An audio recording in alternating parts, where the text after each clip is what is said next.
Salut les investisseurs, dans cette vidéo, on va analyser ensemble la publication de TaskUs, qui est le concurrent texan de Téléperformance. Pensez à vous abonner à la chaîne si ce n'est pas déjà fait, et on commence tout de suite avec cette analyse des résultats.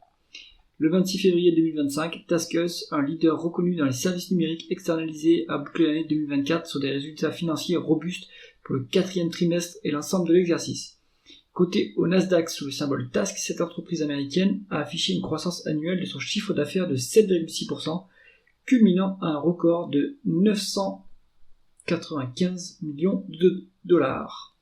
Le seul dernier trimestre a généré 274,2 millions de dollars, soit une progression de 17,1% par rapport à l'année précédente, dépassant de 4,9 millions les prévisions les plus optimistes. Malgré une légère érosion, les marges demeurent solides et compétitives.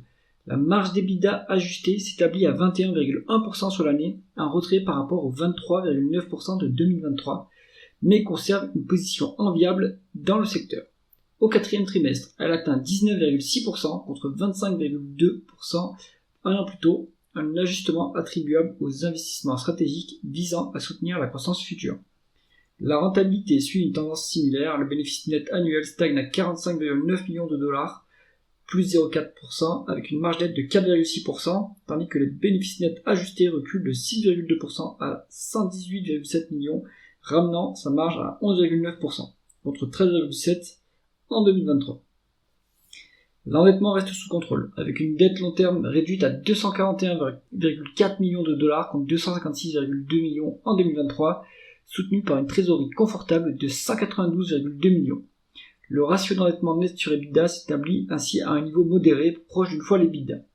Toutefois, les free cash flow montrent un léger recul, s'élevant à quasiment 100 millions de dollars sur l'année, soit une baisse de 11,4%.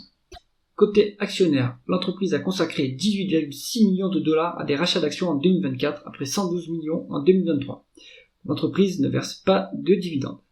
Avec une capitalisation boursière de 1,4 milliard de dollars, son multiple prix sur free cash flow ajusté avoisine les 13 fois, 1,4 milliard sur 107,4 millions, un ratio attractif pour une société en pleine expansion.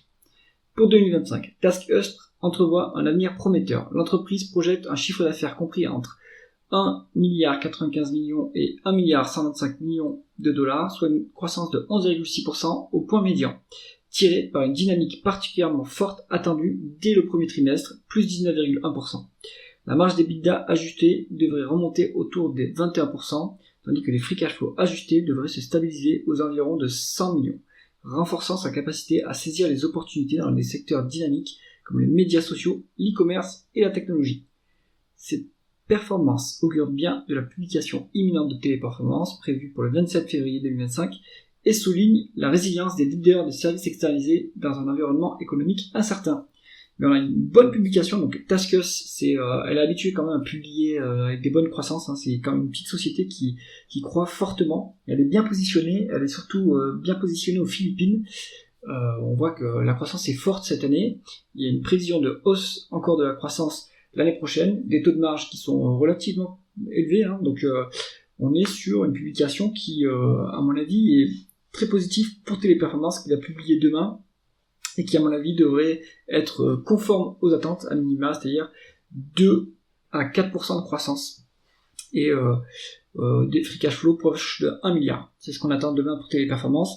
J'espère que cette analyse vous a plu. Si c'est le cas, mettez un pouce vers le haut et pensez à vous abonner à la chaîne. À bientôt.